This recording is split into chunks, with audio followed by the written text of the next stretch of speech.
欢迎收听今天的迦南之声。今天是5月28号，我是世谦牧师。我们今天要一起来分享以赛亚书49章1到26节。以赛亚书49章1到26节。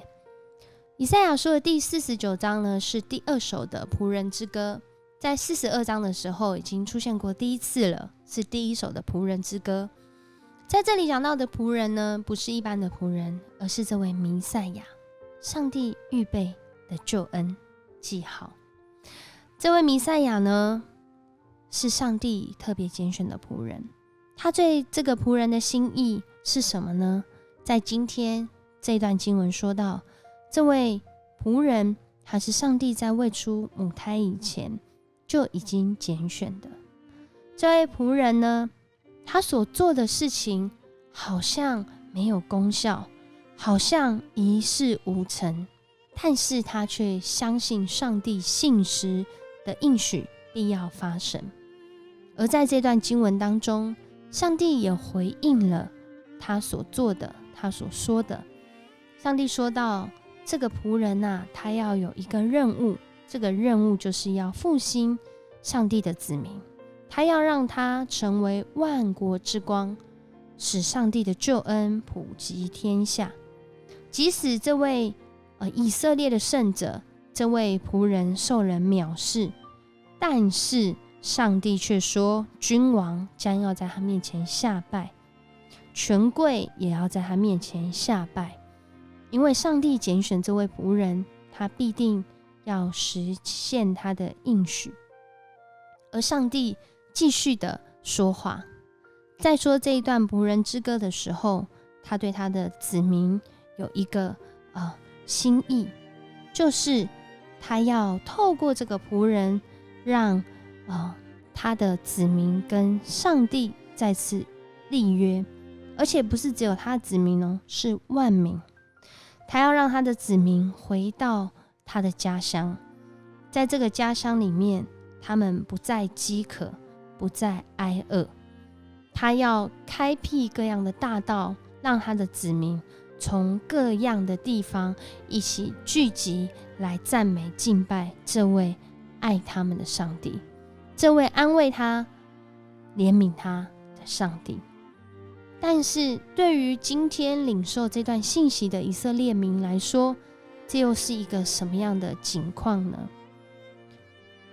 对这段经文背景里面的这些读者来说，他们或许就是在一个亡国流亡的状态，他们好像已经没有盼望了。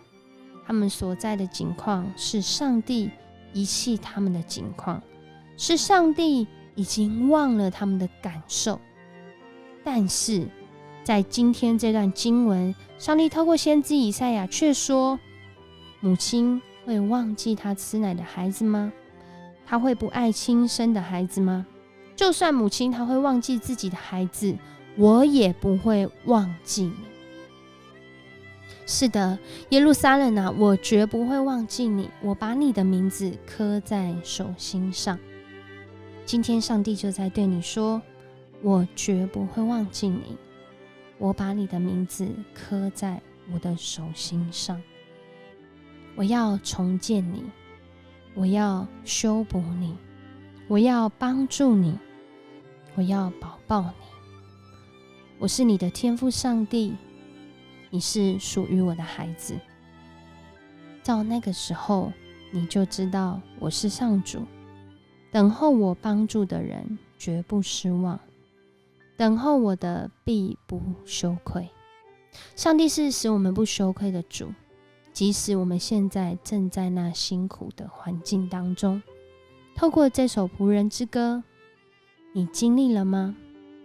在多年后的我们进入到新约，我们已经知道耶稣基督就是这位弥赛亚，他为我们付上代价，救我们的生命脱离罪恶，跟上帝重新立约，而且在各样的环境当中都在主的保守跟恩典当中。